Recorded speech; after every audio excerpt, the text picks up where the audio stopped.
Đầu tiên các bạn sẽ sử dụng len màu hồng để khởi tạo cho mình 70 mũi móc xích.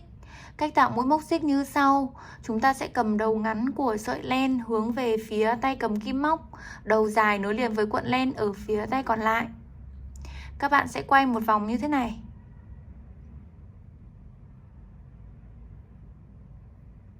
Sau đó các bạn gập tay lại,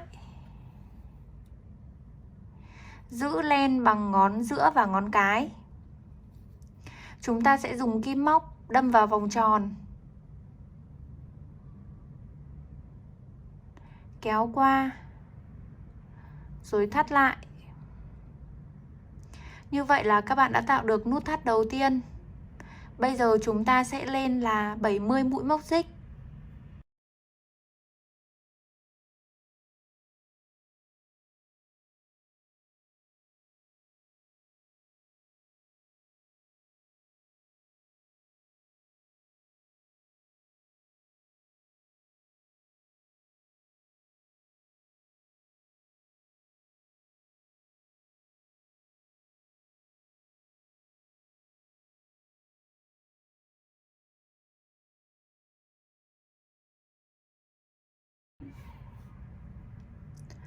Sau khi đã móc xong được 70 mũi móc xích rồi, các bạn sẽ lên cho mình một mũi móc xích nữa. Đây chính là chiều cao của mũi đơn đầu tiên. Bây giờ các bạn sẽ móc vào vòng tròn thứ hai tính từ kim móc. 1, 2. Chúng ta sẽ móc vào cả hai cạnh.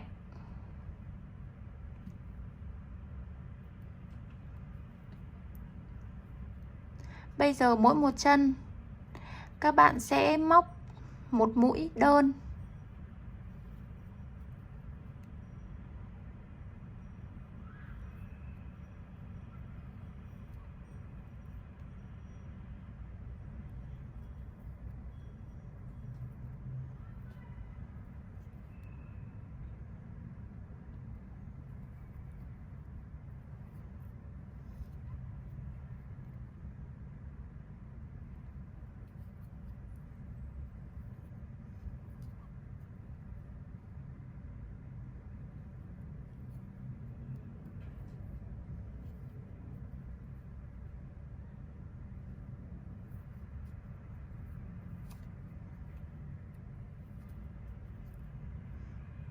Chúng ta sẽ móc lần lượt cho đến hết hàng là các bạn đã tạo được là 70 mũi đơn.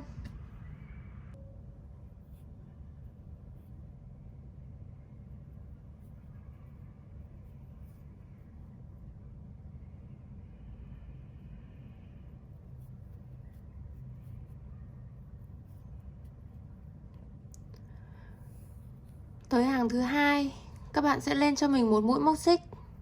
Sau đó chúng ta quay sản phẩm lại.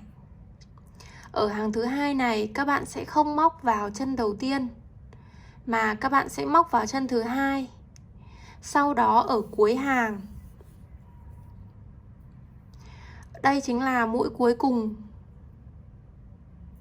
của cuối hàng, nhưng chúng ta sẽ móc thêm một chân mũi nữa vào cạnh này.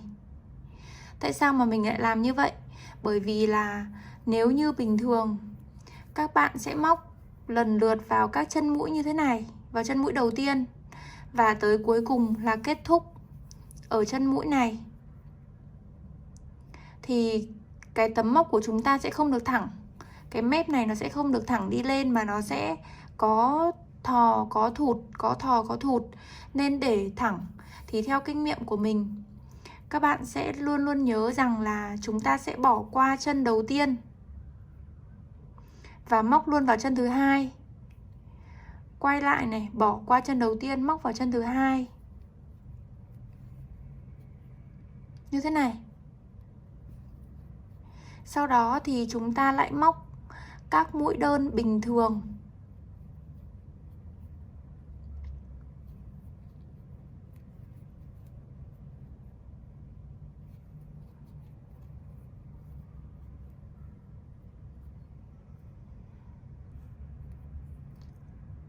Ở đây là còn một chân mũi. Các bạn sẽ móc vào chân mũi này. Thì chúng ta sẽ được là 69 mũi đơn. Vì là mũi đầu tiên chúng ta bỏ qua, chúng ta không móc. Vậy nên là chúng ta mới chỉ móc được 69 mũi. Thì các bạn sẽ móc luôn vào cái cạnh này lên một mũi đơn nữa.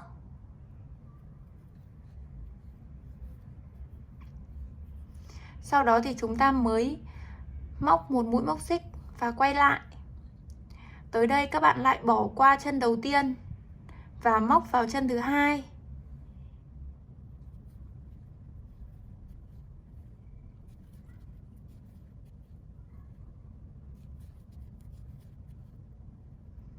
Và cuối cùng tới hết hàng. Các bạn sẽ, đây là mũi cuối của hàng này. Đây là mũi cuối cùng của hàng.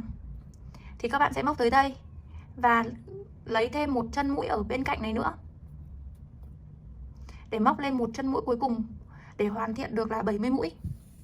Tức là các bạn sẽ, mũi đầu tiên chúng ta sẽ bỏ qua một chân, và đến cuối cùng chúng ta sẽ thêm một chân cuối cùng vào, để cái phần mép đi thẳng lên nó sẽ thẳng tắp, chứ nó không bị thò thụt.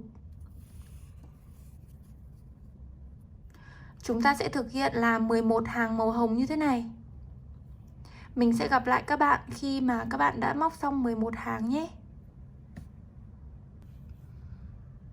Các bạn có thể thấy là sau khi móc 11 hàng màu hồng thì ở mép sản phẩm nó thẳng tắp lên như thế này.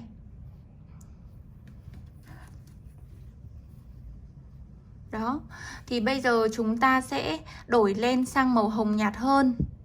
Và các bạn sẽ móc cho mình là 6 hàng màu hồng nhạt.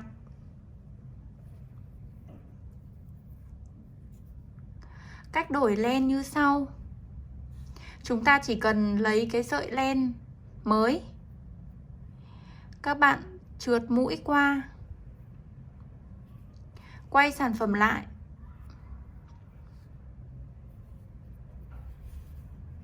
với cái đoạn dây len thừa như thế này thì chúng ta sẽ móc chung với mũi móc luôn. Chúng ta sẽ bỏ qua chân đầu tiên, móc vào chân thứ hai.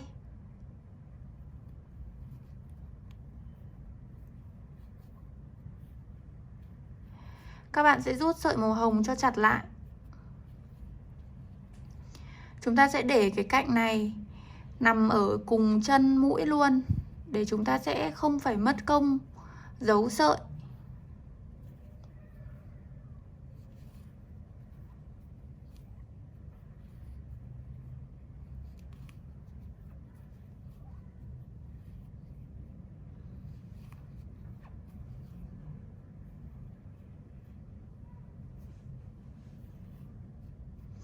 Các bạn cũng móc lần lượt cho tới cuối hàng. Và chúng ta sẽ lặp lại tịnh tiến đi lên 6 hàng màu hồng nhạt.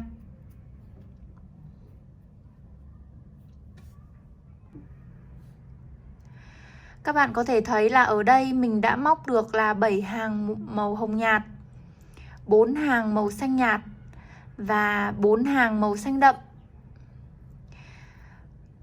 Đối với các bạn không sử dụng len zin khi móc, chúng ta chỉ cần đảm bảo là các bạn sẽ móc được chiều dọc lên là 9 cm và chiều ngang đảm bảo được là dài 28 cm.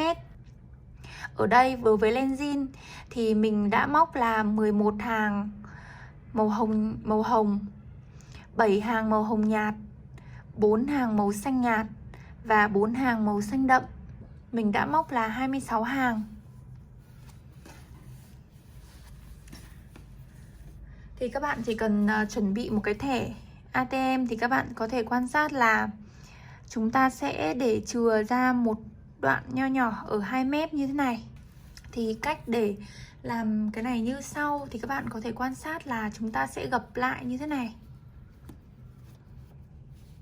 Chúng ta sẽ gập lại, đảm bảo được là nó bằng với, nó rộng hơn của cái thẻ để chúng ta nhét cái thẻ vào, và nó thừa ra được một cái khoảng ở giữa, để khi mà các bạn để nhiều thẻ lên ấy, thì cái phần này nó sẽ bị dày lên. Thì cái này chính là cái phần gáy của chiếc ví. Thì đầu tiên là các bạn sẽ cần phải khâu. Các bạn cần sử dụng một cái kim khâu để chúng ta giấu hết các những sợi len thừa vào bên trong sản phẩm.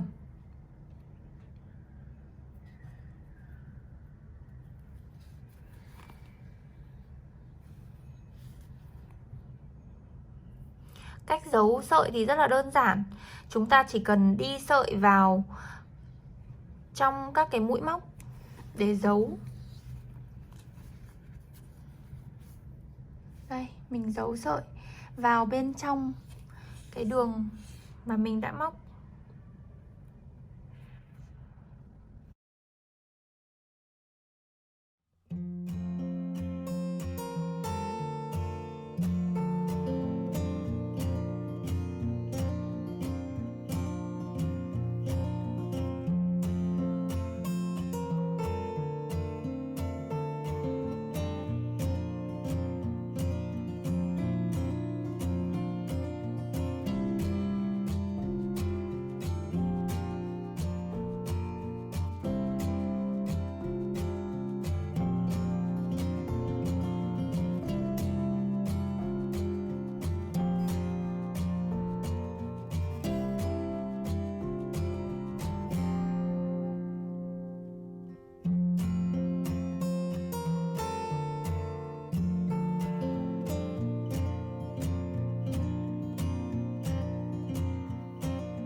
Các bạn sẽ cần đến 4 cái đánh dấu để chúng ta đánh dấu các điểm quan trọng. Các bạn sẽ đếm từ đầu này vắt sang cho mình là 32 mũi đơn. Sau đó thì các bạn sẽ dùng cái đánh dấu để đánh dấu được mũi thứ nhất và mũi thứ 32. Ở bên cạnh này thì các bạn sẽ đếm cho mình cũng 32 mũi. Sau đó thì chúng ta sẽ sử dụng cái đánh dấu và gài vào. 2, 4, 6, 8, 10, 12, 14, 16, 18, 20, 22, 24, 26, 28, 30, 32. Các bạn sẽ sử dụng cái đánh dấu móc vào chân mũi đầu tiên và chân mũi thứ 32 để chúng ta gài lại và làm tương tự đối với cái đoạn màu hồng như thế này. Các bạn đã tưởng tượng ra được chiếc ví nó sẽ như thế nào chưa ạ? Bây giờ chúng ta sẽ sử dụng hai đoạn len, một là đoạn len màu xanh ứng với màu bên trên này và một đoạn len màu hồng ứng với khoảng len màu hồng này để chúng ta sẽ móc kín cái ví lại.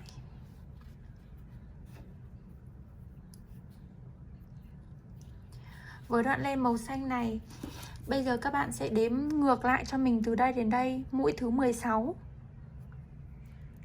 2, 4, 6, 8, 10, 12, 14, 16.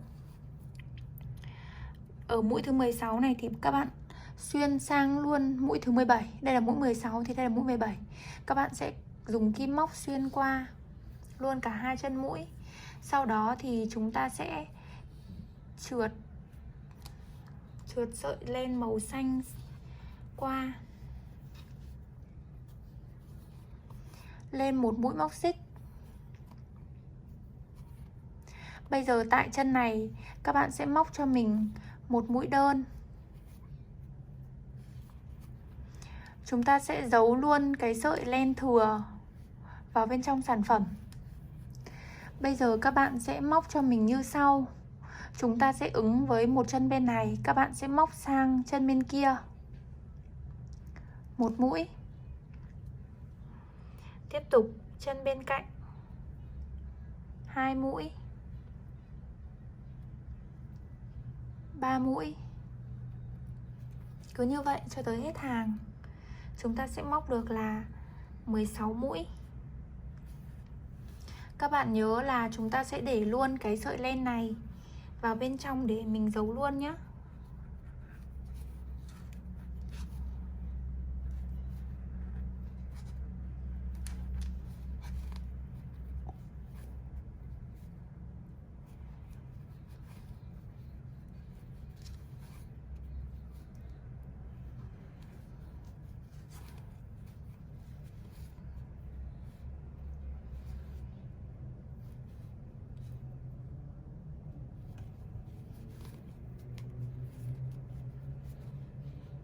Sau khi giấu được một đoạn thì các bạn có thể cắt cái sợi len thừa này đi.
Tới chân mũi cuối cùng chúng ta sẽ rút cái đánh dấu ra. Và các bạn sẽ móc một mũi đơn đi qua cả hai chân là kết thúc được mép đầu tiên. Tiếp tục các bạn cứ tiếp tục móc mũi đơn vào chân bên cạnh này. Chúng ta vẫn móc bình thường. 2 mũi.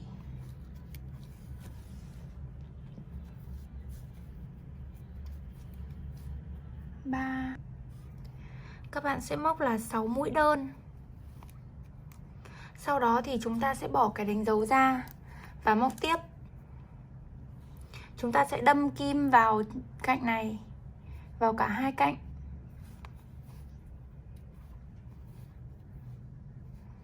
Móc tiếp được là 16 chân mũi cho tới hết hàng.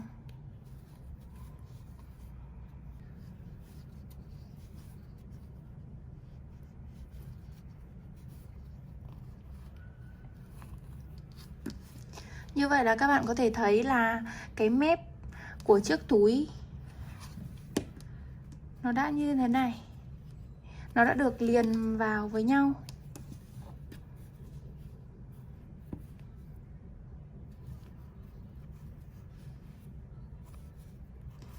Bây giờ các bạn sẽ rút sợi len. Và chúng ta sẽ dùng kim khâu để giấu sợi len thừa này.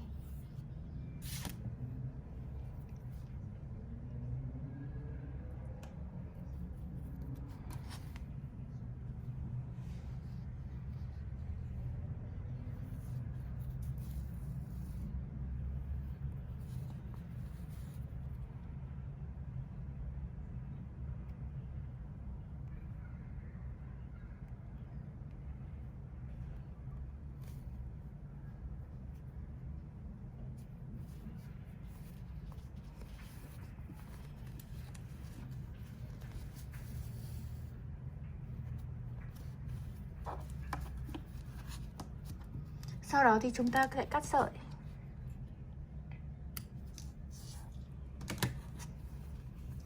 Các bạn sẽ làm tương tự đối với sợi len màu hồng.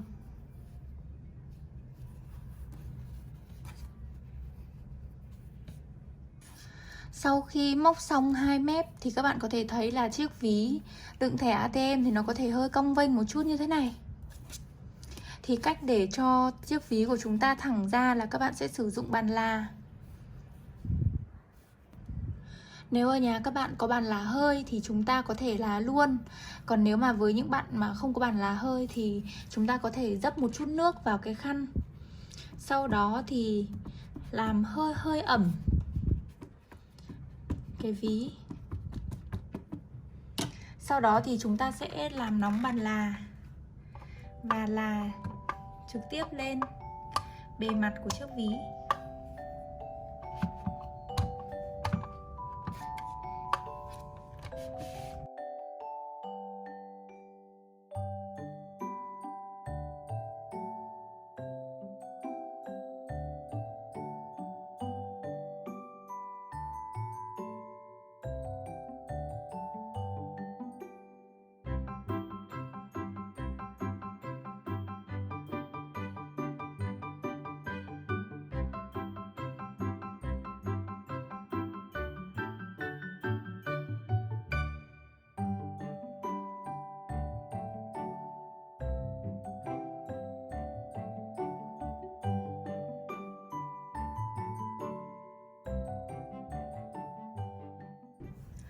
Nhờ vào chiếc bàn làm mà chiếc ví của mình đã trở nên rất là phẳng phiu như thế này. Ở đây thì mình đã để sẵn là 2 cái thẻ ATM. Các bạn có thể để được rất là nhiều thẻ vào trong chiếc ví này.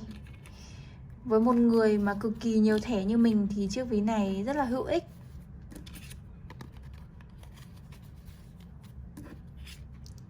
Các bạn có thể để tối đa 5 đến 6 chiếc thẻ mỗi một bên. Như đây là mình để 8 chiếc, 10 chiếc. Mà chiếc ví nó cũng không hề bị vênh lên hay như thế nào. Nó vẫn rất là thẳng. Đây các bạn để ý này. Bởi vì là lúc mà mình móc, mình đã để chừa ra 6 mũi. Đây chính là bề dày của chiếc ví. Khi mà mình để ít thẻ thì chiếc ví nó sẽ mỏng hơn và cái này nó sẽ ốp vào như thế này hơn này. Còn khi mà ví của chúng ta nhiều thẻ thì cái sống này nó sẽ thẳng như thế này. Và sẽ không làm cho cái phần miệng này nó bị vênh ra. Mình sẽ làm thêm một chiếc ví như thế này, màu nam tính hơn để tặng cho chồng của mình. Để hai bọn mình có một chiếc ví đựng thẻ ATM đôi. Cũng rất là hay ho. Đừng quên ấn like và subscribe kênh YouTube của Noli Handmade. Bấm vào biểu tượng quả chuông để là người sớm nhất xem được video mới nhất của Noli. Bye!